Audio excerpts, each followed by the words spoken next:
Good evening, good evening, good evening, everybody. It is Thursday night, and it is 6:15. And if it's Thursday night at 6:15, you know what it is, everybody. It's We the Parents. I am so excited to have this opportunity every Thursday night to come to you with the intergenerational conversation about our future, about our children. We focus in the area of education, but as you know, from time to time we will, veer off and cover whatever current event is potentially going to impact our community, going to impact our children. I'm particularly excited because I get to have this intergenerational conversation with, two very powerful brothers.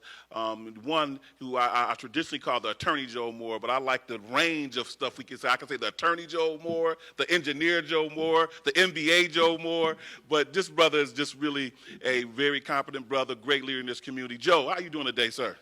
I'm doing well, and I'll give myself a tag today. I'm the comfortable Joel Moore. I had a chance to get out of my suit and put on some sweats, and so I'm appreciating the fact that I'm casually dressed with all the beauty and comfort that comes with it. So I'm doing well today. Because I'm sure you had a suit all day. Yeah, I did. Virtually, I did. Yes, sir. And I'm also really blessed because I get to have this conversation with actually two of my sons. I don't see the one son that's the producer. I don't see him here today, but I get to have this conversation with my other son, Emmanuel, who is producing. Emmanuel, how you doing today, sir? Man, you gotta come. I'm not going. Here you go. I'm good, thank you. All right, so there go Ibe. I don't know what Ibe was on today, but he said he's good. He's doing two things. He's taking a beer place on some level. But what I'm most excited about is y'all know that we here at We the Parents have an unconditional commitment to how we make this community better than we found it, and that's just ultimately what we measure ourselves by. And so every now and again, you get to meet people who are out here and they are passionate about what they do and they are making a difference and they initiating the conversation that we all need to hear. Sometimes people are in a little niche area, but this is a conversation with a person that we all need to hear. We are blessed today that we get to bring before you as part of our conversation today, Brother Kareem Weaver. Brother Kareem, how you doing today, sir? Hey, what's good, man? Doing good. Happy to be here. Yes, sir. Let me just give a little bit of background for people who don't know. Kareem is committed to improving literacy rates in California and across the country by engaging stakeholders around the systemic structures needed to cultivate excellent reading outcomes for all students. And so we're going to get into what that means in a minute. Kareem previously led the Western region for New Leaders, a leader development organization that supports the professional growth of teachers and administrators and prepares them to serve schools and communities desiring improved outcomes. So we all in Buffalo know that that's who we are. We one of those communities that desires that. Prior to New Leaders, Kareem was an award-winning teacher and administrator in Oakland, California, and Columbia, South Carolina. His experiences as a teacher, principal, and program leader provided critical insight to the work he does at Fulcrum. That's where he's at now. Kareem has an undergraduate degree from Morehouse College and a master's in clinical and community psychology from the University of South Carolina. He is a member of the Oakland NAACP Education Committee and a senior visiting fellow at the National Council on Teacher Quality. His professional heroine is the late, great Marva Collins. All right, Brother Weaver, does that adequately say who you are, or you want to add something to that? Man, I'm a father, I'm a husband, I'm a dedicated son, love my community, and I've been trying my best to, keep my hand on the plow for as long as I can. So, but you got the gist of it, man. That's it in a nutshell. All right, I like the way you added to that too there, but you got a fellow HBCU. I was about to say, shout out to HBCUs. Indeed. Because Howard University wasn't going to let that Morehouse pass without saying nothing. Yeah, I got words for Howard right about now. They beat us. Yeah, we did. We did. Yeah, man. But the band showed up, though. Morehouse band showed up. But yeah, y'all did your thing out there. Appreciate it. Yes, sir. So, Kareem, talk to us a little bit about quickly what Fulcrum is, because that's where you're at now, so we can just have a better sense of that. Yeah, so Fulcrum is a nonprofit I started a couple years ago. Basically, the NAACP in Oakland has literacy as a goal. and they've been working. I'm on the education committee with the Open Ed committee for the NAACP, and then I was on the state committee and all that. And I had done that for a couple of years, and I had left my job to do it. I wasn't, man, I was, put it this way, I was down to my last 2 color copies. Real talk, man. Listen, I've worked my whole life.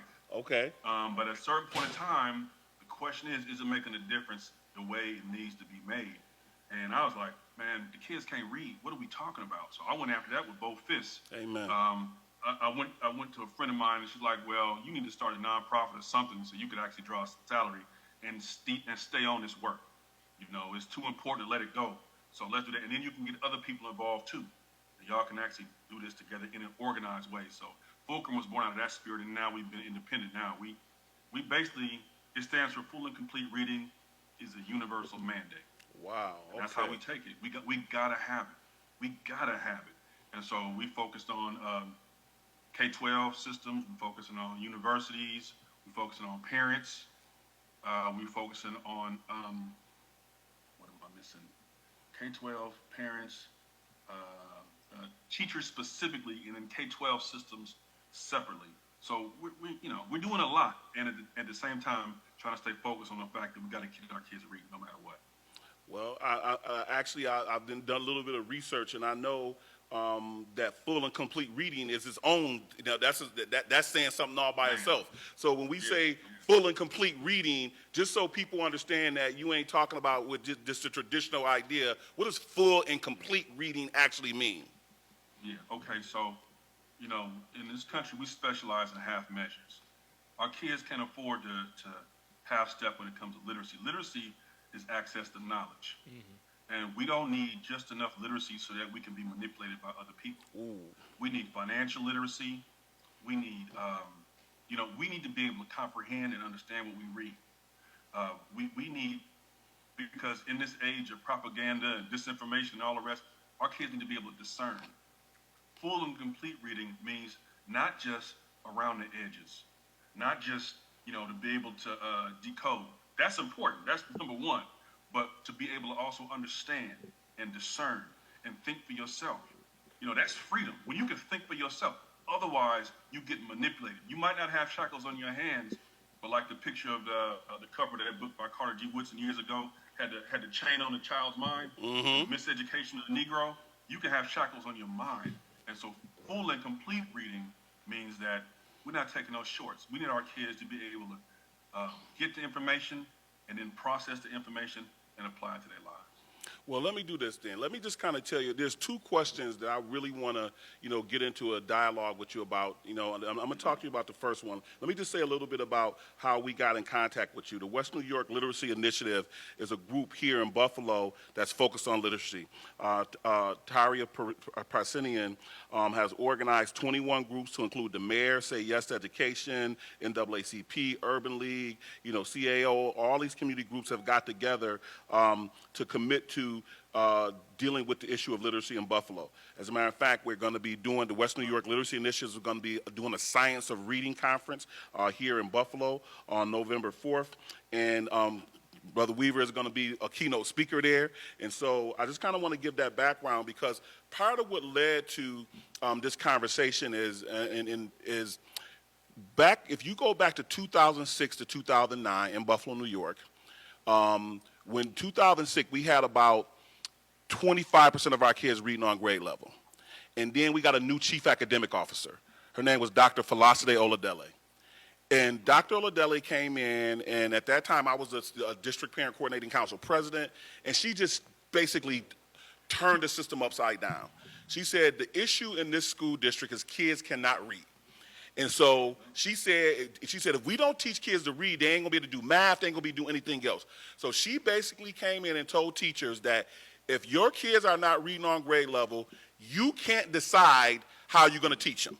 I'm gonna lay out how you're gonna teach them, and you have to do what I'm telling you to do, and that's the only thing you can do. And then she put up, the whole pacing guide online So any parent can come follow what was going on day to day. And then she put together these cross-functional teams, and she put all us on there. She had parents, community people, and we could go into schools, pop up, just show up in schools, and go look on outside the door, see what was being taught. And so she just basically opened it up and made it totally transparent so we could all see what was happening. Brother Weaver, I'm going to tell you what happened. In 3 years, we went from 25% of our kids reading on grade level to 68% of our kids reading on grade level. In 3 years. That's 30% was doing on math on grade level. We went up to 59% of them doing math on grade level. And it was just like, and it was just getting better and better every year. The state education department came in and said, whatever y'all doing in Buffalo, we need to do it all across the state. Brother Weaver, the next year, they ran her out of town. The teachers had a revolt. They had a revolt and said that she's micromanaging us. She's coming in. We got these master's degrees. She acting like we don't know how to teach, and she's telling us what to do. And, they went all the way in. And here's what happened. In the next 3 years, the numbers plummeted back down to where they were, to where they at today. To this day, they still at between 18 and 25%. They have never gone back up since then. And I cannot, for the life of me, figure out how you can do something that worked, it worked, and then you don't come back to it. Until I read I read something that you said for 7 years in Oakland, the numbers was going in another direction, and I hadn't heard of nobody who had said that story till I heard you say about what happened in Oakland. So why don't you tell our viewers just so, what happened in Oakland that was similar to that and what you did? Yeah. So first of all, I appreciate you bringing light to this, because we oftentimes are afraid to tell the truth for whatever reason. This is not a popular topic for many people, but this is the type of stuff we really do need to be focusing on. So in Oakland, it's a similar story, man. We had a guy come in, and he was a Latino guy, and the kids wasn't reading. It was all bad, and he said, "We're gonna get the kids reading," and he kicked it to his deputies. His deputies were doing the same thing that y'all was doing in Buffalo. The same thing that Marvin Collins was doing in Chicago. The same stuff, right? Applying the science behind the reading, having a curriculum that took it step by step, not skipping steps, getting the fundamentals in place. And for 7 years in a row, we were the fastest gaining urban district in California. Wow. Faster than LA, Fresno, Stockton, San Diego, San Francisco, all of them. Oakland was the top dog in terms of growth in reading and in math, but particularly in reading. Double digits growth every year. It was moving. Man, it was like World War III. The same dynamics y'all had in Buffalo, we had them in Oakland. And I was a teacher at the time. For the teachers, many of them felt disrespected professionally. Somebody's telling us what to do, right? That right there made it something that they didn't want to fool with. The other thing was they said, this stuff that we're teaching is going step by step, but it's coming in a packaged box and it's telling us what to do. As a professional, I ought to have some ownership of my craft. I ought to be able to decide what to do, the artistic part of it. You can't put me in a box. So it's a culture thing that happened. So we kept complaining. He left for some other reasons, but the project was going great. But we just kept eating away at it, man. And finally, the new superintendent came in and was like, well, I don't need problems. Wow. I don't want to deal with, why should I deal with stress? The teachers don't want it. Why should I keep it? Make them happy. So they ditched it, and they went with, what's the name of it? They went with Lucy Calkins. It's like man, that's a whole other story. They went with something different, a whole different way of teaching kids how to read, which is basically not teaching them and encouraging them to guess and skip and this and that and just kind of feel it. Man, we got 11 of the lowest 75 schools for reading in the state of California. Wow. Just off decisions that adults made because we couldn't hang. Now, some of us went in our room, closed our door, and kept teaching, right? But the majority of folks got caught up. They got spun up into the emotions of it all. They got stirred, and then they went on and just went with the flow. And so the same thing you experienced in Buffalo, man, we experienced in California. So the question is not just how do you fix it. So we know now how to fix it. Right? We know not just what programs work, but what methods of instruction work. The question is, how do you sustain it? And that takes community. Because if the parents had been organized and said, no, no, no, no, no, you can't change the one thing, then they wouldn't have touched it. That's But right. because the parents were not involved in it at all, it was just people in control debating and not philosophizing and all that. Then when the next administration came, the thing got switched over. I want to raise one commonality, and I imagine it happens other places too. But note that the revolt was a function not of the kids and what was best for them, but of the adults, right? It didn't matter what the product was. When you have an educational system, in this case, the children are supposed to be, the system's supposed to be centric to the children, and yet it wasn't about the academic outcomes. It was about how the adults felt, and that's what ruined the system. And that's completely wrong. That's 180 degrees off where we're supposed to be. But you say it's wrong, and this kind of where I want to have this discussion at, right? Because so I understand politics, and I understand unions, and I understand all that stuff, right? But to this day, I don't understand why. If I am an educated person, I'm an educator, I'm an administrator, how is it that I can, if I got evidence that something works, and it works year after year after year after year, and the data shows it, I got the data that's backing me up. If I got a state education department, I got a state legislature, I got a school board, how can you defy the data and do something that now don't work and don't go back to what worked? How can you justifiably do that? It's a couple of reasons. First of all, the turnover is so high in schools, man, that from one year to the next, people don't remember what the reason was or why we did what we did. And 2 years down the line, we don't even remember what it used to be like. So That's as true. an institution, you talking about 7 years, man, most of the people that started 7 years ago been gone. Most of the people that started 3 years ago been gone. So all they know is the current drama, the current problems, the current conversation in the cafeteria. You know what I mean? So that's the first thing, is a lack of institutional memory. The second thing is culture. Culture beats program every day of the week. That's right. Right? I don't care what the program is. What's the culture? What do people do when you're not looking? And we as a public get so distracted. How many things we got to argue about besides literacy and reading for our kids? Think about all the stuff I was talking to somebody the other day. They said, Kareem, where you stand on critical race theory? I said, I want our kids to be able to read the theory. You know what I'm saying? It's not that I don't have an opinion on it. I do. But when our kids can't read, what else are we talking about? What are we talking about? How many football games can I watch? You understand? How many? I appreciate the Warriors out here winning the NBA championship, but man, our kids can't read. And so we get distracted with all these other things. And to be honest, the realities of life in a lot of these cities is that people are struggling day to day. They're so busy trying to make it, pay the bills, working 2 and 3 jobs and all the rest. Man, look, go to school, come back, learn something, but I don't have time to keep up with you. I hate to say it and it's not just black. This is all ethnic groups. People are struggling right now. And so we don't have memory inside the institutions. We don't have focus as a society. I like to say, we talk about our kids having ADD or ADHD. We as a public have ADHD. We can't focus to save our lives. Yeah. Whatever the new shiny topic is, we own it.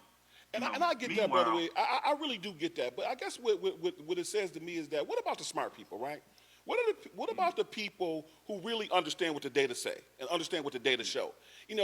So when they're talking to the state education department, they're talking to the state legislature, and they're saying, well, this is the bottom line. Here's what the data say. Here's what the research say. When we got those answers, because the politicians are screaming, my kids can't read. You know what I'm saying? Our new superintendent, and I respect her, give her all the respect in the world for this. She said, my number one commitment as a superintendent is that my kids kindergarten through third, when my kids kindergarten K through 3, when they get to third grade, they will be able to read. That's my number one commitment. You know what I'm saying? And I'm saying, well, we're going to help you do that. But the question becomes, if there is already a proven pathway to do that, why would anybody resist that? Well, I'll put you like this. First of all, I don't think they should be resisting it. But the default settings of the people in charge are not what you might think. Okay, so the way we were taught how to read in school, it worked for some people. If you ask most of the people running schools how they learn to read, they don't know. They don't learn. They learn to read the way, that maybe their parents taught them, maybe whatever it was, the way we're doing it right now worked for them. So they in charge. So the default setting, if you do nothing, it's going to go back to the default setting because that's what they understand. That's what's comfortable. And they know, sure enough, that works because it worked for them. All this other stuff is something different. You talking about the data, they talking about personal experience, which always trumps data for most folks. And so, if you want something to actually stick, you got to be up there. You can't just shed heat. You got to shed light. You got to be up there saying, look, here it is. You got to be at that board meeting. And if they deviate from course, you got to run them out. Yeah. We have people who, for whatever reason, they want to go along and get along or they're distracted, whatever it is, but we are afraid to run people out. And I'm not talking about the teachers because the teachers don't pick the cricket. And the universities that taught the teachers, they didn't do half the job they were supposed to do. So it's the people in charge of the school systems. Start with the school board, or the BOCES director, or whoever it is, somebody whoever's hiring a superintendent, who's ever hiring a principal, the people who actually make decisions, they got to be held accountable. Right. Our memory's not good on it because we're so distracted. We're not looking at the data because we got different default settings. And by the way, I challenge your assumption. Your assumption is that the data and the kids reading is the number one priority. The kids learning should be the main thing. Well, is that so? Is that so? Is it? I put this on you. So you telling me we not ultimately measuring? I have never known an urban superintendent, name me one, who has ever been fired for low academic achievement. You're right. That don't come in the conversation. It's always something else. It's That's a right. scandal. It's this. It's the budget. It's whatever it is. But never because the kids can't learn. That's deep. So the people in charge know the real game. The real game is it's not about kids learning. This industry is about jobs and reputation. And whatever I have to do to protect my reputation, to keep my job, or make the way for the next one, they will do. Hold on, stop right there. Just stop right there for 1 second. I just want to say this. I just want to capture it on video because think about the simplicity of what you just said. We hire a superintendent because we want them to be the academic leader to make sure our kids can read, write, and do math on grade level, graduate college and career ready. And when they don't do it, we've never fired an urban school district superintendent for not doing that. That is mind-boggling. Because they know the truth. The truth is not what's on your bumper sticker. It's not what's up on your website. The truth is what you hire and fire about. It's what gets your pay raise. Wow. It's what your manager, which is the Board of Education, whatever, it's what they say. The rest of that hooting and hollering and carrying on, like that's not, if reading and math were on the top of the agenda for the people, and for the people who hire and fire, it would get focused on. Right? Yeah, I'm using that one, Brother Kareem. We can talk all we want to. The truth is about what you hire and fire about. And this is interesting because I think we both look at it. I think we look at it, from our respective districts. But one thing I find interesting about superintendents is that is one industry where being fired guarantees there's another job for you somewhere. It might be a smaller setting, but they get recycled somewhere. Somebody's going to hire them, which means the ineptitude is almost built in the system because they just circle it. Independent of their outcomes. Yeah, it doesn't matter what the outcome is. They just, somebody else hires them and they say, all right, let's do it again. Wow. Probably us. Yeah. I will say this. There was a season in my life where I thought I could be of service as a superintendent. I applied for a couple of jobs. I got down to the final cutting point, and the last couple of people were up for it. And I realized that my goals were not their goals. That there were some people there, and no offense, I have friends of mine are superintendents across the country. But there's a difference between, I realized I'm not here to get a job. I'm here to do a job. Amen. And there's a difference. You're right, brother. There's a circuit of superintendents. And as long as you don't do nothing too crazy, you can stay on that circuit until it's time to retire. No problem. And matter of fact, the longer you stay on it, now you got experience. Now you're going to get a better contract. But the question is, what are you here to do? Wow. Now, and I'll just put this out there. There are some folks who, historically speaking, have made it very clear what their priorities are. Very clear. And those kinds of personalities don't last too long in school systems. Because when I realized, for example, the school district I was working with, what I realized their number one priority was the bond measure, building new school buildings. What was it? It was, all these little pet projects around town that each board member in their district wanted to lift up. I was like, that's not why I'm here. Yes, sir. We're talking about reading and writing. We're talking about getting kids where they need to go. That's not what it, and for some people, it's a springboard, as board members, it's a springboard to their political aspirations. That's it. That's where they come. They hear on the way to somewhere else. And it's interesting. right. I do some consultant work in some different places around the country, and it always blows my mind when I go to these school districts and they spend more money on the new football stadium and redoing this, and they don't have books. They don't have the basic stuff to educate kids, and they have the state of the art athletic, facilities. I'm sitting here saying, what are we talking about here? Let me tell you something, man. It's the same in schools as it is in families. Don't tell me what your values are.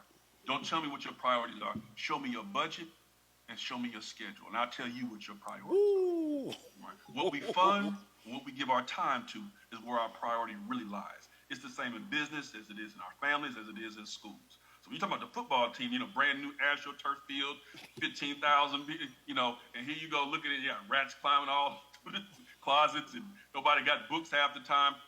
Our priorities, sometimes our audio doesn't match our video. The video is what you got to go off of, man, not the audio. Wow. You was gonna say? No. I'm listening. So my first question was, just this whole idea that we can have evidence of what work and not do it, right? But it lends itself to my second question, right? Because you're the first person I actually heard just say this outright. And so I want you to back it up, right? I got a personal experience that led me to go into teaching that where I know it's true already, right? But you say 95% of all kids can read.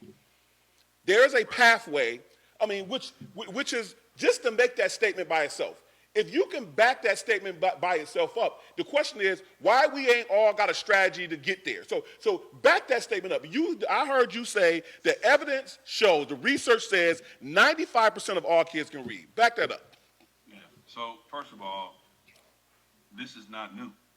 The American Federation of Teachers said this 15 years ago on their website.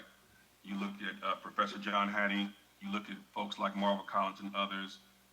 You look at the visible learning stuff that he did up with his team. Like it's not even guesswork at this point. So that's why when we talk about the science of reading, it's a research consensus. It's an overwhelming preponderance of the evidence. If you put certain things in place and you teach it explicitly, systematically, and directly, kids will learn to read. What are those things?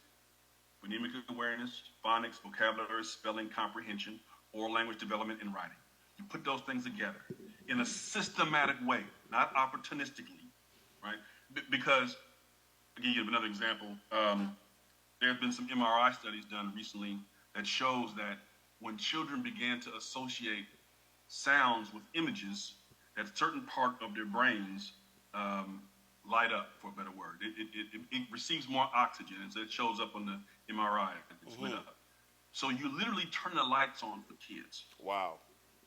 When you teach things explicitly and allow their brains to make certain connections. Now, if you do that, the American Federation of Teachers is not known as being this liberal bastion of wonkiness.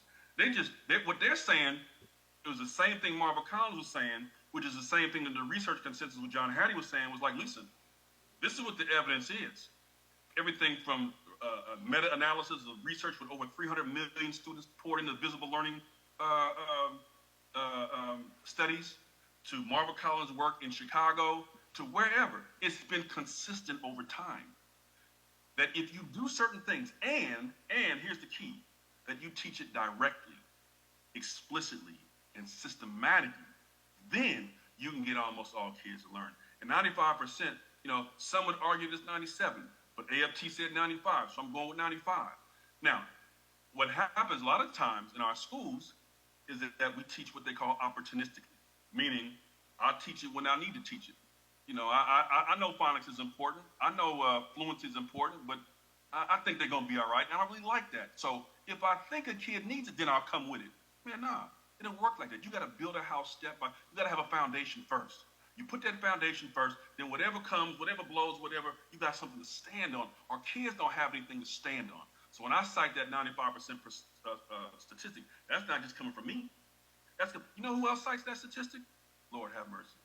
So the Office of Justice in 1993 put out this report. They did their own analysis. They did their own research. And they said a few things. One, the young people coming in, it was the Office of Department of Youth at first within the Department of Justice. They said that these delinquent youth, we want to reduce recidivism. The way that we do that is to teach them how to read. Wow. But teachers have been denied a working knowledge of evidence-based strategies. This is 1993. 1993. In fact, I see the link to the abstract. Unbelievable. Google it. And so it's been there for years. In the 60s, this guy named Robert Fleisch wrote about this. His books were called Why Johnny Can't Read. Y'all may have heard about that. Why Johnny Can't Read. And 20 years later, he wrote it again, Why Johnny Still Can't Read. Wow. He cited the same statistics. Man, and so people have been trying to get around this because I think it doesn't align with their worldview. It doesn't align with what they think kids are capable of. But the evidence is clear. So, for example, you look at Marvel Collins schools in Chicago. I remember 60 Minutes did a special on it years ago, and they found that kids who were considered mildly, quote-unquote, retarded, that's the language they use, mildly retarded. These kids were going on, graduate, and they followed them. They found out these kids are going on to graduate from Norfolk State and from this school and from that school, summa cum laude and magna cum laude. And people say, how in the world does that happen? Well, because the kids we write off and think of ineducable are actually some of our brightest kids. Wow. So now, if you have money and you have a kid who's struggling to read, you're getting that child some help, and that neurological processing difference might translate into something powerful. 42% of our self-made millionaires are dyslexic in this country. 42%. Wow, that's almost half. Now, but if you don't have the money to get that child help, then instead of Steve Jobs and Steven Spielberg and John F. Kennedy and Dwight Eisenhower, and instead of all of that, what you get is Pookie locked up for 20 years, right? You because you don't have the resources to support that, then that genius gets dimmed. Did those names did you say? Did those names did you say? Did you say those names because those people were dyslexic? They're all dyslexic. Steve Jobs, John F. Kennedy. Steve Jobs, dyslexic. Yeah, Spielberg, dyslexic. Spielberg, wow. Muhammad Ali, dyslexic, right? People who do great things. But you gotta have, listen, now here's the thing. I mentioned Muhammad Ali. Most of our kids are not Muhammad Ali. Most of our kids are not, 6'2" and running 4.40. That's not most of our kids. Because if you're 6'2" and running 4.40, we might get some help for you. Right. You understand? We want to make sure you're eligible. We're going to make sure that miraculously, somehow. Resources show up for you. And even if you still can't read, even if you still don't get the help, somehow you remain eligible. Ask Dexter Manley about that. Oh, yeah, no question. However, most of our kids are just regular kids. And so instead of getting this extra support and the instruction that they need, they're just left to wither on the vine. They sit in the back of the classroom with the hood over their head, right? And the only way they get any attention is if they flip the tape, if they cause a fight. Yep. If they do something off the chain, then people say, man, we got to deal with this. That's why most of our kids, when they go to special ed, it's not for reading or writing or whatever, it's for behavior. Because it only tips off the alarm signal when they start cutting up. But if you got a kid who just sitting in the back of the class quiet, go along and get along, don't say too much, man, they might just skate their way on through. But when they get into the real world, and they can't read nor write, what they gonna do? Let me just say that one of our viewers, David Weingartner, said the data that you're citing is at their website, academicsadvocacy.org. You know what I'm saying? He said, so he said the literacy and incarceration data that you're talking about is referenced on that website. Let me ask this question along these lines. So what you're saying, if the evidence show that 95% of the kids can read, the people that lead state education department are educators. They got to be people that know this data. So if you in a state education department, you on a board of regents, and you know this, how is it that how are you in a policy making position and you're not, making demands on the system to get from 25% to 95%? How do you accept 25%? You're making an assumption everybody knows. You just said that this is old data. This is not new data. But see, it's counterintuitive. We've been socialized in this country to believe that we have the haves and the have-nots, those who can and those who can't, those who will and those who won't. So when you have large groups of people, I mean, we basically turn into a penal colony at this point. We're locking up so many folks. Well, how are you going to justify that? Well, you start talking about the character. They're just a bad seed. Well, this child, like the young man who shot up Uvalde, Texas, not that long ago. Mm-hmm. You know, he was Googling. They look up your search history. His search history all about dyslexia. He was, man. Really? Yes. This is an inconvenient truth. And yes, you would think, well, the people in power, they want to make good decisions and this and that. Man, surely they do. And at the same time, what's the point of reference? That's why it matters. Like, I want to have diversity. I want to have black folks in office as much as we can. But you know what? I don't need folks with my skin color who not thinking out for the best interests of my kids. Amen. That's what I can't have. I don't care what. So if you have somebody as a superintendent or a school board member who maybe they struggle to read, maybe they have a child who's dyslexic, maybe they they experience some of this stuff.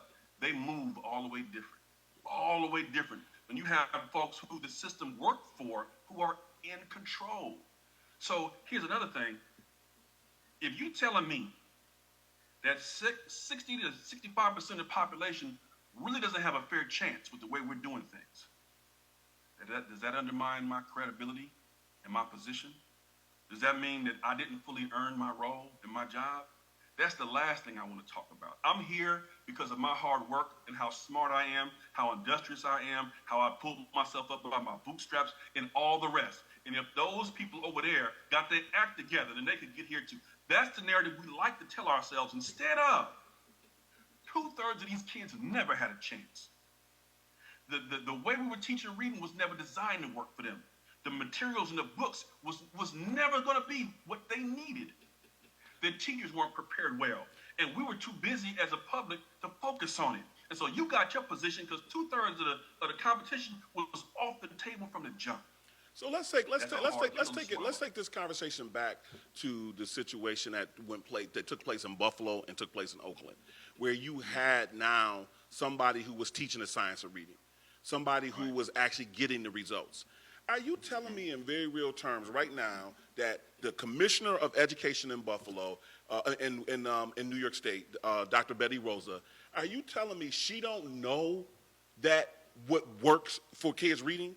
I mean, you really believe that somebody who's been in education their whole life get to that point and they don't know what works when evidence, you tell me they can't go look and see from 2006 to 2009, look at what happened there.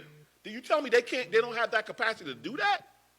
It's not about the capacity, it's about time and what you focus on. You finish where you focus. So what are they focusing on? And what are the deputies focusing on? And what does the public demand that they focus on?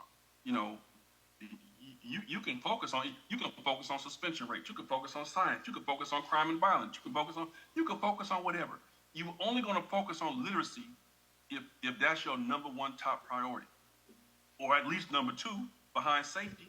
So whether they know it or not, who knows, right? But clearly, either they knew it and didn't have the moral fortitude to act on it, or they didn't know it. Either way, it's the same result for our kids, which is things are moving in the wrong direction. You got to have people not just with the knowledge, but with the courage to stand on it. But what I'm saying then, when you come to Buffalo, right? So what I'm saying is that if we as a community don't know the answer to that question, if we saying that, listen, the data show that 95% of our kids can read, and we want to know what you as a commissioner, what you as a superintendent, first of all, if you see it differently, tell us that. Because right now we at 25%, right? Now maybe down to 18%. So if you don't have a strategy to get 95% of our kids to read when the data show that 95% can't read, why are you in that position? But I think Brother Kareem answered the question earlier, and it was when you juxtapose your anecdotal experience versus the data, you go with your anecdotal experience. People have a tendency to say my instinct, my gut feeling, and quite honestly, our last our last superintendent was very much like that, right? You would present him with a particular solution. He would say, well, based on my 33 years of experience, Yeah, that's what he did. this won't work, Yeah. no, regardless of the data. And from an actual, my experience, it's interesting coming back to Buffalo after the education, because oftentimes I'll run into other black people, we'll have an exchange, and, they'll ask me about, my schooling or whatever the case may be, and they'll conclude, they'll say, you're not from Buffalo. Like, your background does not fit what we produce, therefore you're not from here. It's something, you know what I mean? As opposed to saying, why isn't that we're not producing more Buffalonians like you, if in fact that's a good thing? They're saying, this is inconsistent with what we expect and what we produce, therefore you can't be part of it. And so that And if mentality, you are, you're an outlier. right, You're the exception. That mentality Yeah, you especially. yields the same subpar results, because they're saying what we do expect and what is normal is this subpar performance, and that's what they keep doing. You know, it's interesting that Brother, you when I was a teacher, I got a letter saying the results from your classroom do not align with our expectations for students from this demographic. And I looked at that letter. So they was underperforming? Overperforming. No, they were excelling. No, Yeah. you can't tell me they sent you a letter saying that because the kids was overperforming. That you got to be kidding me. Believe it. It doesn't. Their performance does not align with our expectations for students from this. I don't know why they sent it. I thought maybe they thought I'd get scared or something. I looked at it. I took it to the principal. I was like, "Do you see this?" And I don't know what they think is going on. So what they say? Were they saying you was cheating or something? Yeah, they might have been either. I don't know what they.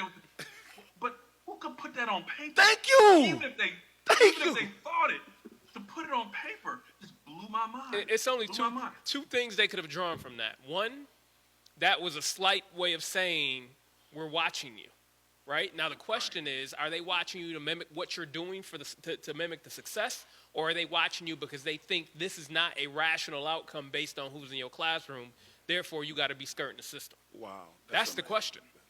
Let me ask you what is dyslexia, right? Because one of our viewers here put 1 in 6 kids have dyslexia, right? And I'm gonna just share. Just 2 weeks ago, we had a literacy workshop, and we had the Dyslexia Association of West New York here, and they took us through this experience so we could experience what it's like to have dyslexia, right?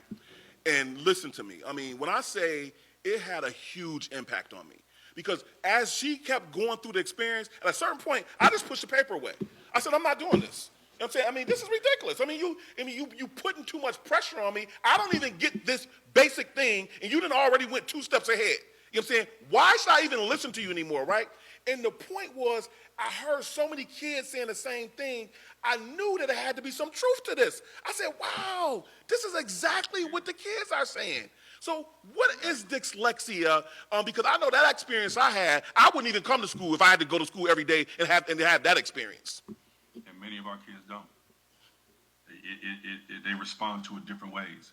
But to get to the quick of it, dyslexia is a neurological processing difference. It's the way your brain processes information.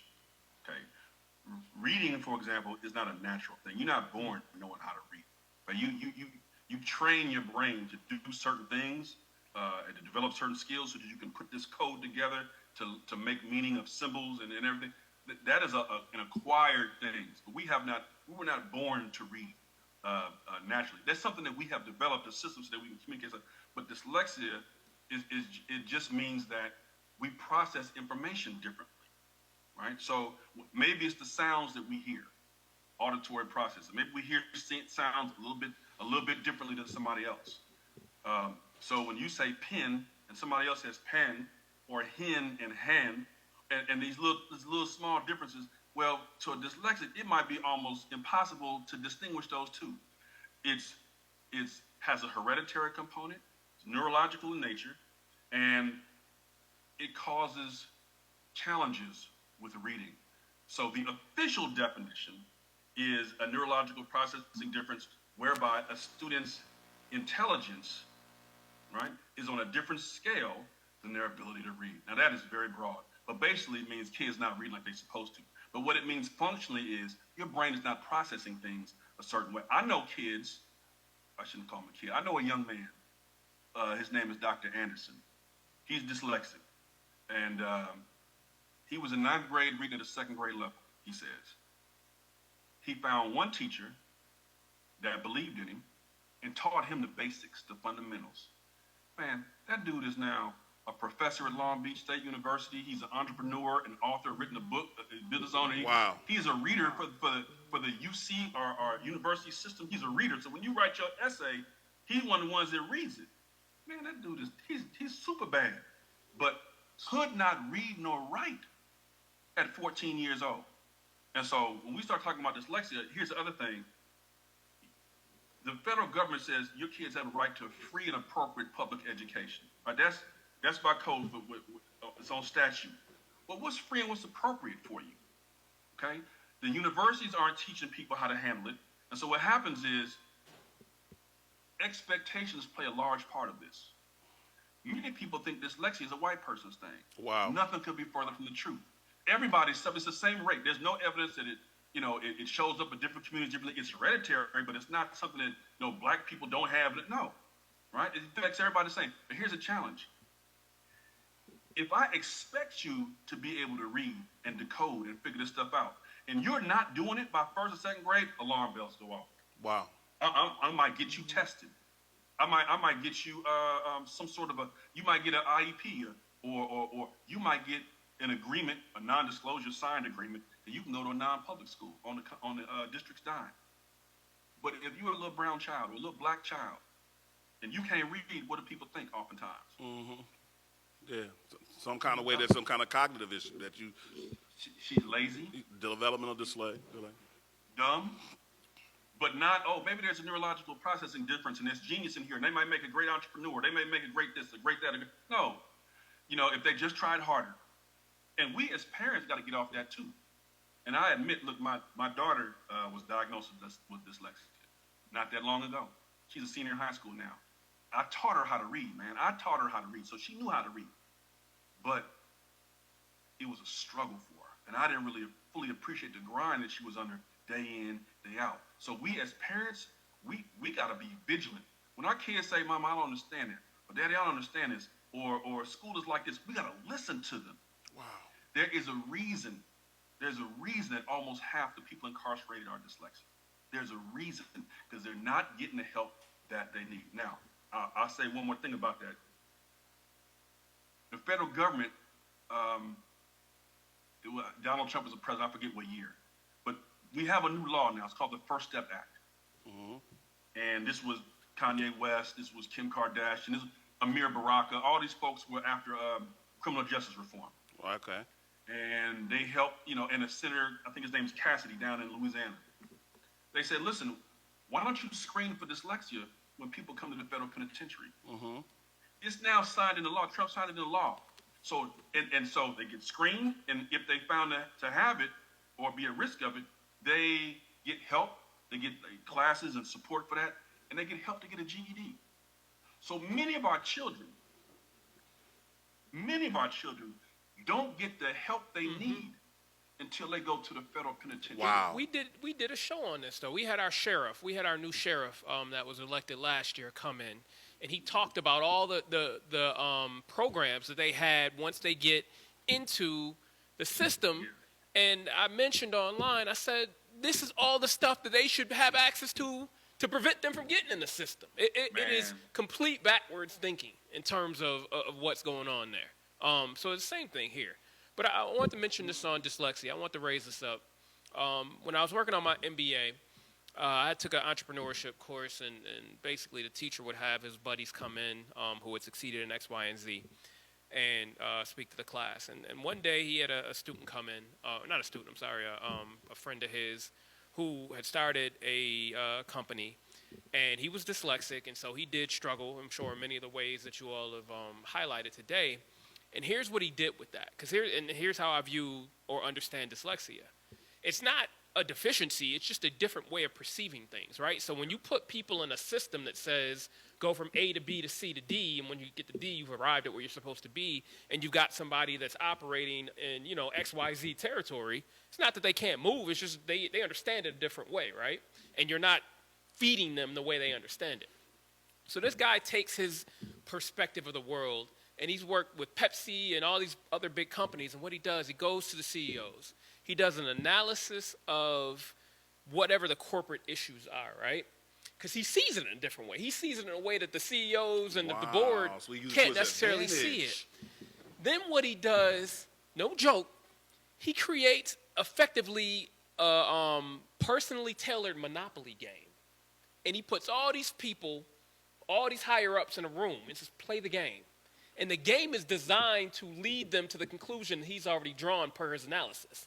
But he brings it down to almost a childlike, engagement so that they can see what he sees the way he perceives things. That's the opportunity of dyslexia. It's not us looking at it as a negative. It's not so much, I think, the way to view it so much as how do we get someone to see, how do we take advantage of people who see things from a different vantage point to solve the problems that we have out there? I think that's how we need to view it. Yeah. Brother, you know that show Shark Tank where people come up and pitch their product and you know, man, half them judges are dyslexic. I believe it. Man, I'm telling Damon John, what's the bald head dude that be cutting up? Yeah, I know you're talking about. Mr. Wonderful, whatever his name is. Yeah, I know. I don't know his name. Kevin, he dyslexic. Barbara, man. So our kids come home and they're struggling with reading. All right, they're struggling with reading, and we maybe we go up to the school if we got time. But by the time they get to telling us our kids not doing this, and our kids not doing that, and we start thinking, man, well, you know what? Maybe there's something wrong with it. Maybe I just, 3 of my kids can read good and this one can't. Well, 3 out of 4 ain't bad. Man, we start as parents. We put a lot of stuff on our kids, and meanwhile, other people, they get their kid tutoring and this and that and the other. They end up being billionaires, millionaires, billionaires. I mean, you look at, I don't care what industry, these folks are dominating. Who's that guy in England who's all over Branson, the guy with the jets and this Elon Musk and all? They're dyslexic. So they're not thinking just like everybody else. They're processing information a little bit differently. And it don't take much but a little bit of difference to unleash potential in you. Wow. Some of our best, man, the cure for cancer is probably locked up in a jail cell somewhere, dyslexic. Wow. You know what, brother? Some of our biggest challenges could be solved by folks, but we're not harvesting that talent. We're not cultivating that talent the way we should be. I just kind of want to walk this back for our listeners because I think this is such an interesting conversation in the sense that what you saying dyslexia is a neurological processing difference. It's not necessarily something that's wrong. You're just saying they process it differently. But now, if that is not diagnosed or if that is not recognized, because what they do is different than what other people do, now we begin to, put this person in a situation where we're not teaching them. We're literally, because when I was sitting there going through the experience for myself, I'm sitting here and I'm watching how, this is just a role play, right? But I'm watching how the teacher is dealing with me and I'm sitting here processing it differently. And she wants me to process the way she wants me to process it. That's right. And I don't process it that way. Yeah. What's wrong with you? How come you come on, get with the program? Let's go. Exactly. Exactly. But I think what you highlight there, and I think this actually goes beyond education to fundamental human tendency. As humans, we look at stuff and we say different and automatically segue to bad. Anytime we encounter difference, our default response is different, bad.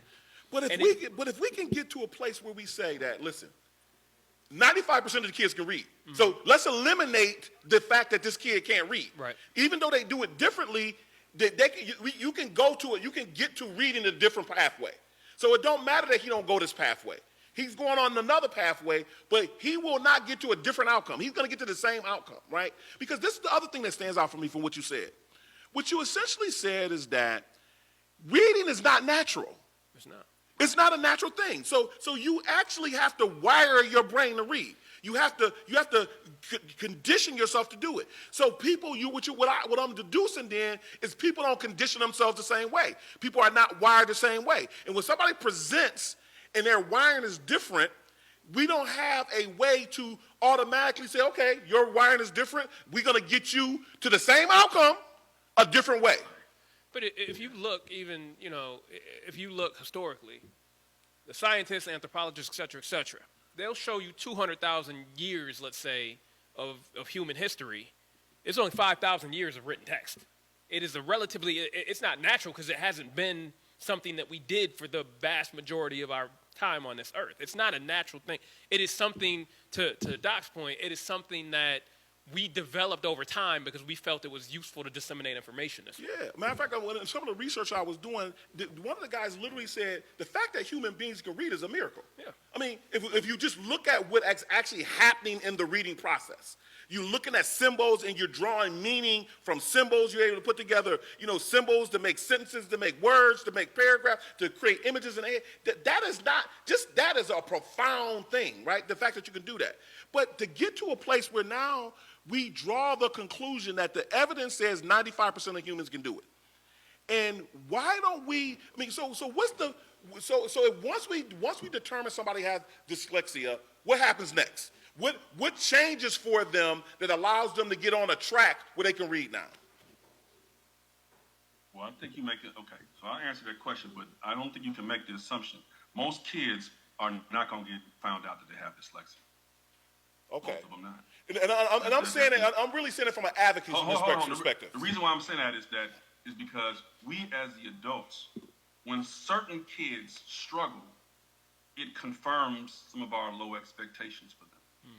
So the alarm bells never go off. But let me push back. Let me just push back for a second, because I'm not saying that you're wrong, right? But I wanted to say it in a different way so our audience can hear it. You're saying most kids is not going to be determined that they process differently.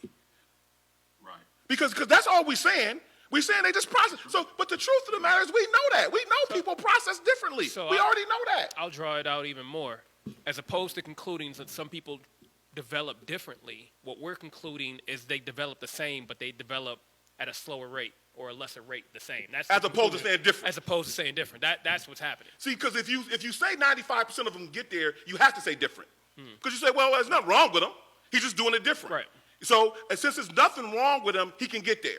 But if I say something is wrong with him, I can justify not teaching him, not giving him supports, not giving resources, because he's going to underdevelop anyway. He got a cognitive delay, and there's something wrong with him, and so therefore I don't have to do what it takes to get him to be one of the 95%. That's right. That's right. And a lot of it is, so it's expectations. I remember at the NAACP in Texas, long time ago, they was running for president, and George Bush, the younger one, came to talk to the NAACP, and he said we have to address the low bigotry, the bigotry of low expectations. Of low expectations. Yeah. And that's really what it is. Yeah. Some kids don't get diagnosed because we don't think they could do it in the first place. So when they struggle, it doesn't raise any alarms. In fact, we interpret it as being lazy, ignorant, bad. Instead of saying kids dyslexic, we just say, man, there's some bad kids. If a kid's not reading well, they're just not that smart. Not realizing, not only do they have the potential to learn to read, man, that might be a future scientist. Wow. The way his brain is processing information might predispose that young person to do something phenomenal. Wow. That might be the person to go start a business to employ everybody in this town. So we literally talk about the ability to actualize the potential of 95% of the people just by drawing this one conclusion. Let me ask you this question that's just true. Stacy Lynn, who's one of our viewers, she said, instruction that works for students with dyslexia works for all students. We can prevent dyslexia from coming from a barrier. So you telling me whatever we do for people who have dyslexia, it works for the general population as well? Yeah. So here's the game right here. The main thing they need, the main thing a child with dyslexia needs, right? And I'm not talking about in the special ed classroom. I'm not talking about, some other intervention. I'm talking about in a regular classroom. They just need you to teach them. They need you to take it step by step, explicitly, systematically, and directly teach them how to crack the code. That's how they teach. That's how they teach in the military. In the military, that's how they teach. I mean, I was I'm a Marine. That's how they teach you. Everybody got to learn. It ain't no such thing as the smart people. I mean, the whole unit, literally, I remember that was the shock for me in boot camp. I'm finishing first. They like, what you doing? Unless everybody know we ain't done yet. And they sent us back there, and we all had to take responsibility for making sure everybody learned. And guess what? Everybody learned it. Everybody learned. Well, education, we don't do it that way. So you ever heard that phrase, the canaries in the coal mine? Mm-hmm. The dyslexics do, the miners, and they don't know if there's any oxygen down there, well, go look to see if it's a bird down there. If the bird is down there, then it must be good. It must be safe.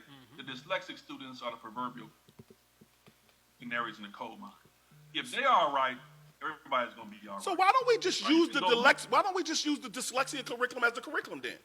Why don't that should be the curriculum for not everybody? Sam, it's not even a dyslexia curriculum. It's just a curriculum. Listen, if you just take the foundations and build it up, get your foundations solid, right? And then build on it step by step, you can make it, man, it's going to be good for everybody. It's not, so people think, because a lot of people think that dyslexia is you got to dumb it down for them. It's the opposite. You got to go deeper. That means I'm teaching Latin and Greek roots. I'm teaching prefixes and suffixes so they can put this thing together. I'm making sure that they're hearing things right. I'm listening to how the sounds that they're making, that they can break things apart and put all that. Man, it's just treated like a science. It's like you troubleshooting. Yes, I remember I'm looking at electrical engineering. That's just troubleshooting. So you actually just troubleshooting to find out where the disconnection is at. Listen, when I was a teacher, I remember you used to be able to teach what you want, when you want, how you want. Right? That was the thinking of it. Well, that's not gonna work. You got 30 kids in the class or whatever it is, and they all need, everybody got something, and these 12 over here are not gonna learn. Let me put it this way. All right. My grandmother loved to cook.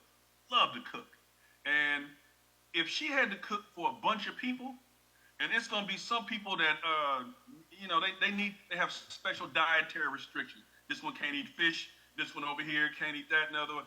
My grandmother would find out what they could eat, man, and she would throw down. And she had everybody grubbing. She was a real cook.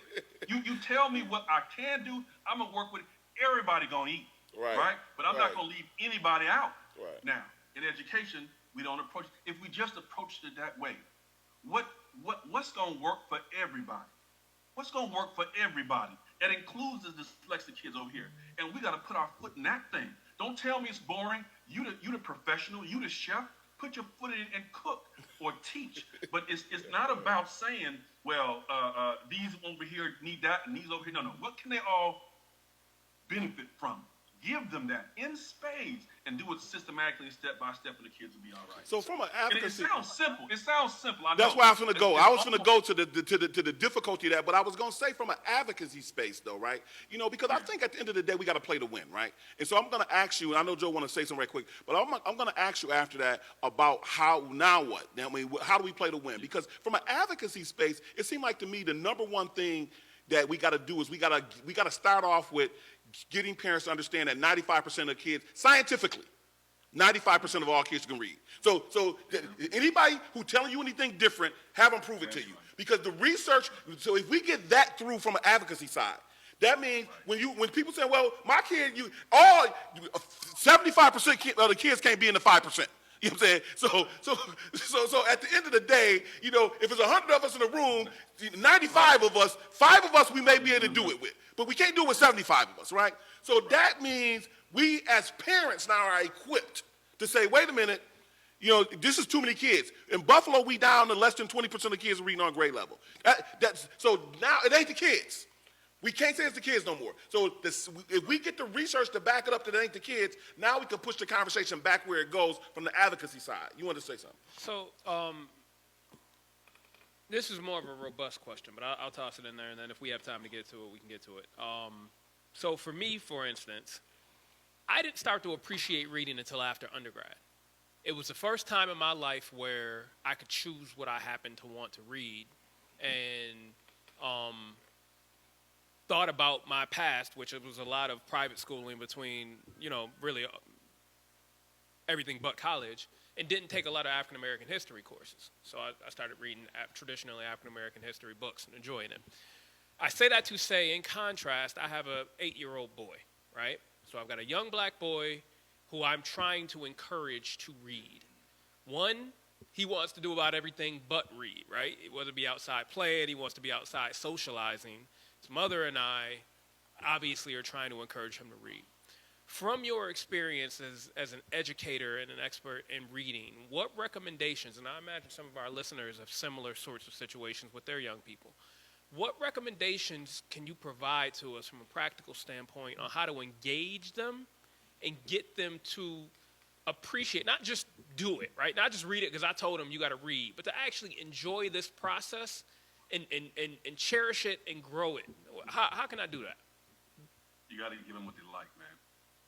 You got to give them what they like. I'll give you an example. My daughter used to read these doggone graphic novels. I hated them little things. It's just, to me, it's a bunch of pictures. You know what I'm saying? I'm like, come on, man. But she would read these things, and I took her to an author series. The author was talking to her. He said, man, you can't control that. He said, that's like taking a kid to an amusement park and telling them which ride they can and can't get on. So you got to let kids go where they, now, there are some people in the education world who say, well, you got to teach them about their culture and heritage. Okay, that's cool. That's cool. If a kid is into that, you know, then they might, but it might be airplanes, man. It might be dogs. It might be, I don't know, whatever it is. You got to find out what they're, for me, I'll never forget, as a third grader, I was thinking, because my cousin had just got out of prison, he told me, man, you got to read better. Trust me, you got to read better. And so I was like, okay, I'm going to start reading. But I don't like to read. So I started ordering books on football and basketball, because that's what I like. And I would read that. You know, I'd struggle through it, but I would do it, and I started getting better at it. You got to find out what they like and feed that to them instead of, you know, what we think they should be reading. Especially if you got a young kid, you know, what does he like to do? What's his hobbies? What's his habits? What's his things? And if you don't know that, that's a whole nother question. You got to find out what their tastes are and feed those tastes. Not everybody wants to read some heavy story. You know, some kids, it might be fantasy type stuff. Other kids love history. It just depends, man. But whatever they like, go there. So Go there. And don't let the school system dictate to you, you know, what they should and shouldn't be reading. If they're interested in that topic, let them run that with that thing. So my kid, I appreciate you on the struggle of graphic novels. My kid is in a dog man, among other things, right? So I'm looking, quite honestly, I don't know what's going on in these stories. And I'm sitting next to him reading, but I just don't process it. I don't know what's going on. I'm just trying to make sure he's reading the story. But when you talk about the content, right, and his mother and I had a debate about this recently, he's into Pokemon as well, right? Pokemon has some books out, and they're not narrative form, right? They're just, it's almost like an encyclopedia of characters. And I said, I get that. That is reading, but we want them reading a narrative form, right? We want them engaging a story. Is that the accurate approach, or does it matter? I was you. I was holding that hard line, man. Matter of fact, I finally got to the point where I said, every one of these graphic novels you read, you got to read a real book. That's what I said. But the author turned to me after she asked him a question, you know, what do you think about graphic? He said, listen, you got to let go. You got to let go. Wow. You know, it's one thing. So it's two different things. One is how to read. The other thing is what you need. Because it's important to build knowledge about the world. It's important to deepen your understanding of things. There's going to be time for that, man. There's going to be time. They should be getting that in school. But what we have to do is make sure their interests are cultivated, that their genius is stoked. That fire, that curiosity, because there's no telling where that habit of reading is going to take them. You know, it's kind of like Aristotle when he said that excellence is not an act, it's a habit. You're trying to get them to acquire the habit of reading so that they can go get it when they want or need it.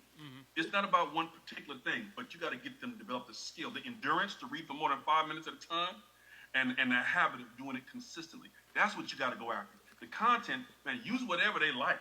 You know, you're fortunate to have a kid that likes something. And if a parent sits there and says, man, well, I don't really know what my kid likes, well, that's a clue. You better go figure that out. That's your next assignment. What do they like to do? What do they love? Feed that passion, you know, within reason. You know, this is legal. Right. All right. Well, Thank you for that. First of all, that was great. Thank you so much. So as we move to wrap up, I mean, you just partly answered the question, but the question becomes to the parents listening, you know, and I'm asking from the advocacy side too, what can we do? I mean, at this point, it seemed like the evidence is there, it seemed like the science is there, it seemed like we understand the what, you know what I'm saying, you know, in a lot of ways, you know what I mean? So what can we do now to move in a direction where we get more kids able to read, we getting better outcomes, and we can get on a track to be consistently making progress? What can we do right now? The first thing is you got to check your child's school's curriculum. What are they teaching? And I can give you the names. If they're teaching units of study, Lucy Calkins, If they're teaching Fontes and Pinnell, if they're teaching, or that's like an intervention system, but if they're teaching things that are not, ask the questions. Is this aligned to the research consensus? Go to different websites like Curriculum Matters. Go to what's another good one that parents can go to? Student Achievement Partners. Like the advocates. Those are the questions you got to ask. Go up to the principal and say, listen, is this designed to get the greatest number of kids to read? And then be specific with your questions. Especially for younger kids, when are you going to teach this sound? When are you going to teach how to put words together? When? Because when you ask when, that means you have to have a plan to do it. And then the question is, well, I would love to come and sit in the class, right? What time are you going to do it? So you got to move them to be structured. You got to move them to be deliberate in what they're teaching, how they're teaching it, and when they're teaching it. And you have to advocate. So if the kid is not reading, well, especially if they're beyond third grade, fourth grade, you got to get them tested. Now, in our community, a lot of parents don't want to get a kid tested because there's a stigma with that. I don't want my kid in special ed. I don't want, But let me tell you something. When you have got your kid tested, and they give you something called an IEP, right? You go down there, you get this document that says what your kid needs. That's power in your hands. They got to deal with you now. That's a legal document that your kid has rights. And if the school district then, hear me, if the school districts can't meet those needs, then legally they have to provide you and your child with a non-public school, meaning they got to pay for your child to get it somewhere else at $40,000, $50,000, $70,000 a year. Now they're gonna ask you to sign a non-disclosure agreement before they do that, because they don't want the word to get out. But I'm giving up the game right here. You get that document in your hand, you go to them and say, listen, my child's not reading for whatever reason. I don't care what y'all do, it's not working. So either fix it and give me the steps that you're gonna take to fix it, or you're gonna have to pay for us to go somewhere else. Well, it's interesting. Or I'll get an education attorney to make it happen. It's interesting, and just So that's empowering for parents. from a strategy perspective, right? I just wanted to step back on that from strategy, because one of the disadvantages we have is we have this over-enrollment, this over-referral of kids into special education. So you're saying we could actually flip that to our favor. So all these kids that got these IEPs, we can actually now say they got the IEPs and they can't read, write, and do math on grade level. We can actually now use that to our advantage and use them almost as a way to begin to change the whole system. But Sam, but here's the thing. So the answer is yes, but most of our kids are sent to special ed for behavioral reasons. So when they get frustrated that they can't read, now they flipping tables. Right. Now they're getting in fights. And that's when the alarm bells go off. What I'm saying to your audience is, when you recognize your child, don't wait till they flip a chair. When you find out that, hey, something's not right here, they're not reading, read this to me, baby, and they can't read the thing. Now we up at the school asking for an IEP. We're asking for an evaluation. We're writing a letter so that it's documented. We're sending it to the teacher, the principal, and the school board. We ain't leaving nothing to chance. Let me know when the test is going to be. Now, in my example, they hustled us. They put us on. They shined us off for years. We asked for the test in 6th grade, and here we went to 9th grade. They still hadn't done the test. 10th grade still hadn't. Finally, we said, man, forget this. If we have money, what would we do? We didn't have a bunch of money, but if we did, what would we do? Well, if we have money, let's go to a private. We go get it tested ourselves. Yeah, we go get it tested ourselves. And that's what we did. We got it tested ourselves. We said, I'm not going to throw my child down on the altar, for some cause. Let me get my child tested. We can find out what's going on. Got her tested, man. Found out she was dyslexic, had it in spades. And so then we had that power in our hands, and we was mad at the same time. And so you got to get your child. If they can't give you answers, get your child tested. That's power in your child's hand. But also, they got to be able to come with some solutions, or they got to pay to take your child somewhere where they have solutions. Wow, that's great. So let me just say, when you come to Buffalo, you'll be at Buffalo here the first Saturday in November. I'm thinking that's November 5th, right? It's November 4th or 5th? November 5th. You'll be here in Buffalo, but you're also going to be here the night of the November 4th, and you're going to be here for the screening of the movie, The Right to Read. Why don't you talk a little bit about what The Right to Read is and what people should expect to see that night? Yeah, so The Right to Read film is a documentary about the reading crisis in America. LeVar Burton is the executive producer, and some other, LeVar Burton, Kunta Kinte, and Roots, and then Reading Rainbow with Star Trek. So, man, it follows the story of these families and their journey to get their kids to be readers. I think one's in Memphis, one is in Virginia, and then out here in Oakland. And for me, it follows some of the journey that I took with the NAACP to advocate for structural literacy here in the Bay Area of California, and what teachers have to go through, some of the mess that they have to go through to get this thing right. So I've seen it. I just saw the final cut of it, what I think is the final cut, and it's pretty good. They followed us for about 3 years. I didn't know what it was.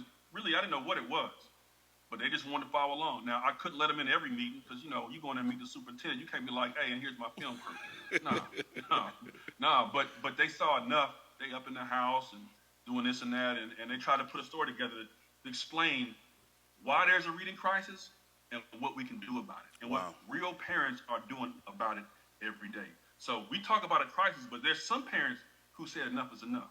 They focus on their kids. In fact, I won't give away the whole script, but there's one family that actually moved to a different city where they think they're teaching better for their child. So they moved and took him all the way to some other city because they're like, no, we can't take no chances. Yeah, and if you can, you do. And if you can, you do. I mean, your kids is worth that. You know, so. And people do that on smaller scale all the time. My nephew came to live with us in high school because we have better schools over here. That's it. Right? Families are there all the time. You're gonna stay with your auntie or so and so. Like we've been doing stuff like that. That's right. It's not new. It's just a story that doesn't often get told too much. Yeah, but when you start talking about it, I'm doing it because I'm going somewhere where they actually teaching the science to read, where they actually have the expectation that 95% of the kids are going to read, and then they have a system for implementing that process. You know, and I guess where I'm really excited about you coming, because now we can get the questions to ask the teacher, you can get the questions to ask the principal. Now you got a superintendent saying, all of our kids are going to be able to read by 3rd grade. What are the questions we should be asking her to make sure she's backing that up with the right the process to get that outcome? Well, here's some questions you all can ask your superintendent and anybody else that you got to ask. What the curriculum are you using, and does it have, what evidence does that curriculum have of getting 95% of kids to read? Show me the example of when somebody else used it and it worked. Forget the philosophy. Just show me the districts that they did it and it worked. And if they can't answer that question, the next question is, well, why are you choosing that for us? And that's just common sense. The second thing you can ask is, what kind of professional development are you giving the teachers and the principals so that they can meet the needs of the kids around literacy? So they can implement it with fidelity. They can implement it with fidelity. Yep. And how are you tracking fidelity? How do you know that the people, your staff, is doing this stuff? You talk real good. But what's your evidence that this is actually happening in the school building? Amen. Like those are some basic questions.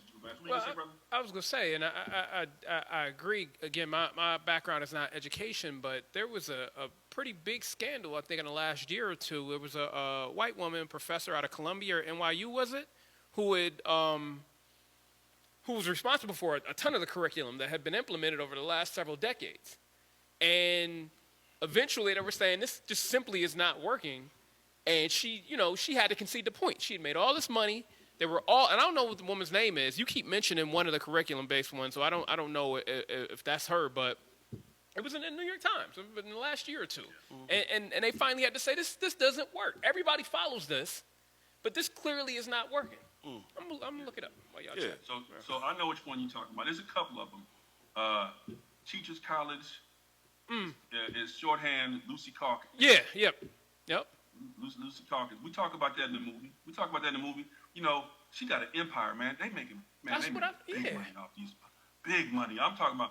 I mean, think about all the books and materials and all this that they purchase in every year. Big money off of failure? Check.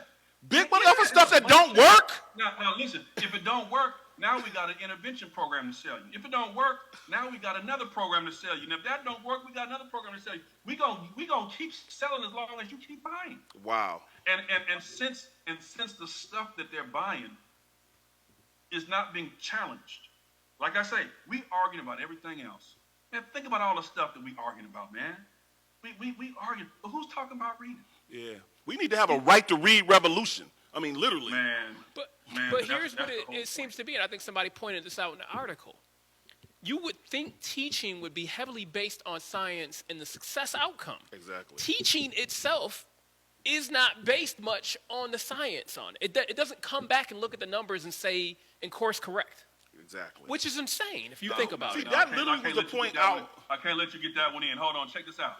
So teachers are on the hook for whatever the school system puts down in front of them to do.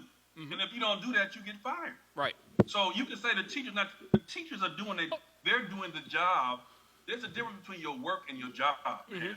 They're doing their job. but just like you push back, we got to push back too, because I know Dr. Ladelli came in here and she made the teachers do what they didn't want to do, and they pushed back and said we don't want to do that. But Well, I wouldn't even. I wouldn't necessarily. That's a whole different thing. I'm not even saying it's necessarily on teachers. I'm saying the entire profession.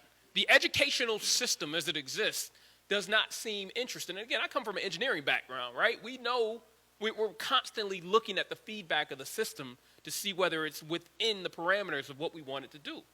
In teaching, it does not seem that there's this feedback loop where when it's not working, you course correct to make sure that the system is doing what you want it to. And that's the criticism, but it's not specifically against that teachers. really was what my opening question was. When I opened up and I said, to me, that's common sense, right? Yeah.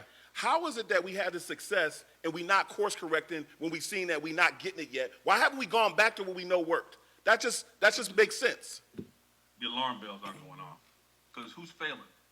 Yeah. Who's failing? Now, like I said, if you have money, you're going to figure out what to do with your kid. You're going to get them some tutoring so they're not in the failure box, right? So, but who gets stuck in the failure box? Who are the ones that the stuff we're doing is not working, but some get out, they get a get out of jail free card because the mother and father have some money to go get the private tutor and they're good. But who's left in the box? You know what I didn't think about, It's the folks who expectations are low for in the first place. Wow. But So it's not setting off alarm bells. That's the problem.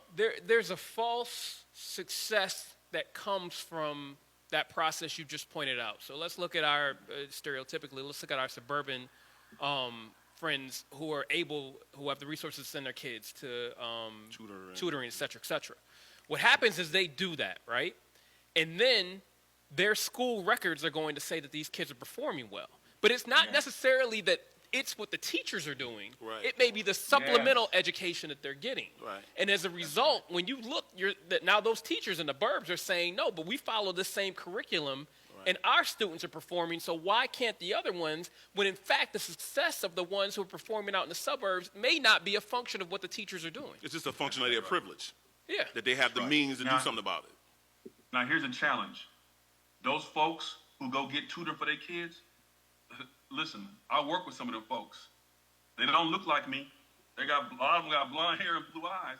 But I work with them because they ticked off too.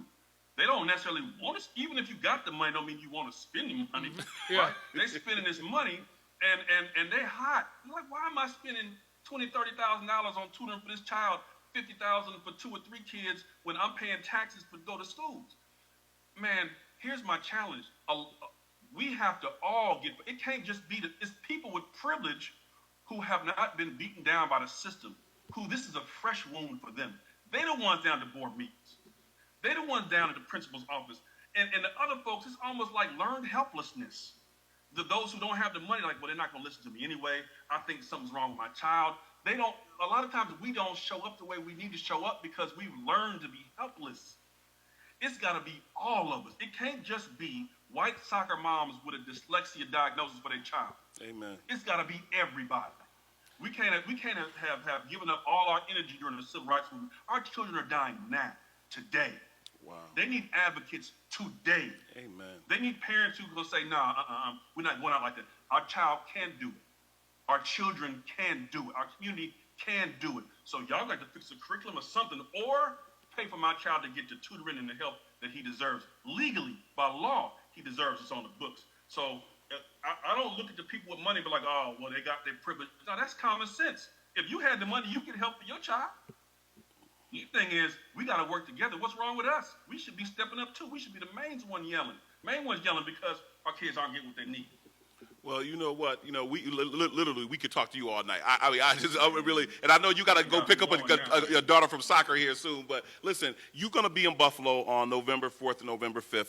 And listen, if you're available on the October 29th, that's the Saturday before, and we on the radio, that'll be 7 o'clock your time. But if you want to, I would love for you to come on our radio show, so people can hear that you're going to be in town the next week, and we can get more people just to know what's going on on with the science of reading, know what's going on with the right to read and this whole movement that's going on.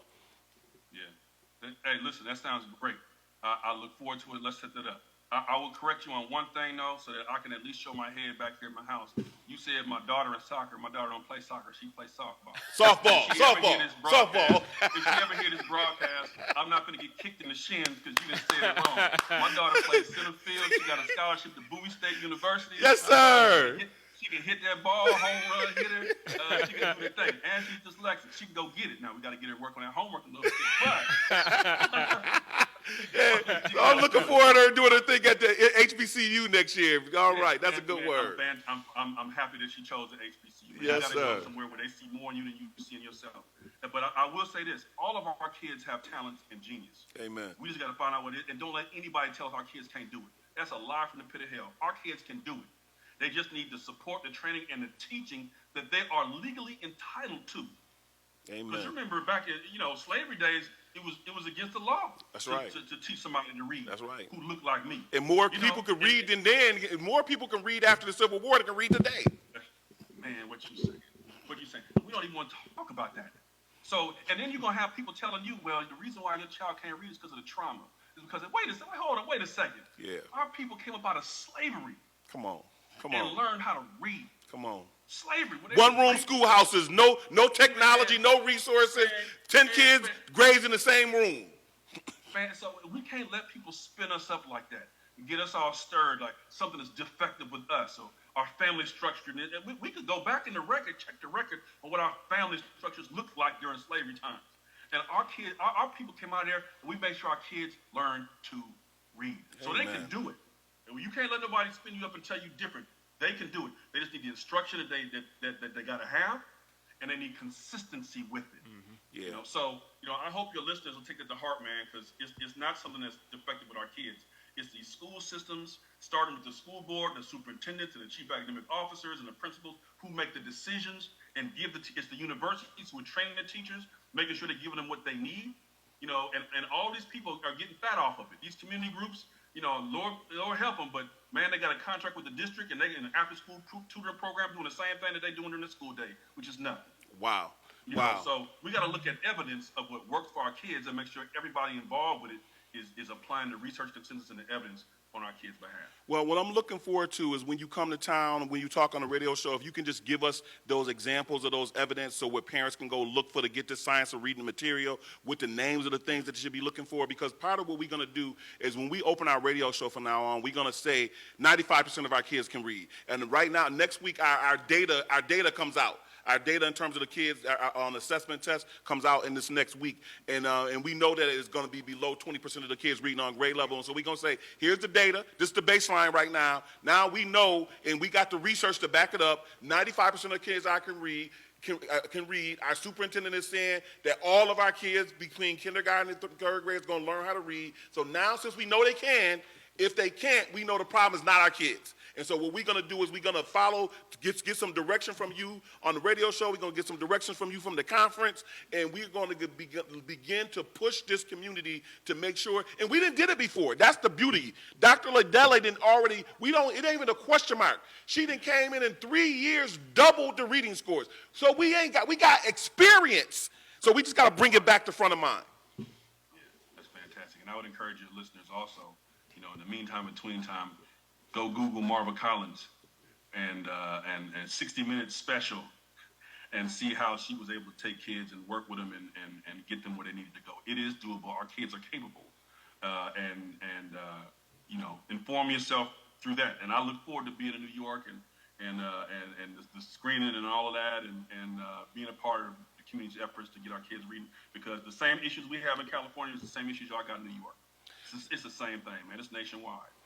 Well, just before you go, I heard you give a shout out to Ed Trust and what they were doing in terms of some of the good examples that are going on. You said they were doing. Podcast. Go ahead, talk a little bit about that, because Ed Trust is one of our major supporters. Yeah, Ed Trust has a podcast. It's called "Ordinary Districts Doing Extraordinary Things," something like that, or extraordinary, whatever, something like that. And I think they're on season 5 at this point. And they go around the country and they find examples of school districts who turn it around. They're using the science of reading. They're getting the right curriculum in there. They're getting people bought on, and the kids, they call it a miracle. I don't call it a miracle. They're just doing what the research says to do. And guess what? The kids are reading. But they walk you through all the decisions that happen, how the parents rose up, what the teachers do, the principals do, all that. So go to that and pick whichever segments you want to look at and just go through. It's a podcast. And it's phenomenal, man. Our kids can do it, and there's evidence of that. And so when you go to your superintendent or your school board, people say, hey, what about this? Right. Why are we at 25%, they're at 90%? What they doing? Yeah. Yeah, but I like that solutions, because now you're giving people, saying, here's some examples. So the examples speak for themselves. You ain't got me. So that's important. So the Ed Trust example, but I also want, if you can give a shout out to the MPU family, because I know when I talked about you at the National Parent Union, they was all, really celebrating who you are and what you do. So give them a shout out. The National Parents Union, I have a friend named Christine Laster out here in California, and she's a fellow, not just an advocate, man, she's a social justice warrior. I met her at the National Parent Union Conference. Man, sister's bad, man. She goes hard. And people sometimes criticize our organizations. Oh, what y'all doing? What I can tell you, they doing plenty. They're pushing the state house. They're pushing the school district. They meeting with parents, and they're all across the country. National Parents Union. You can go and join and all the rest.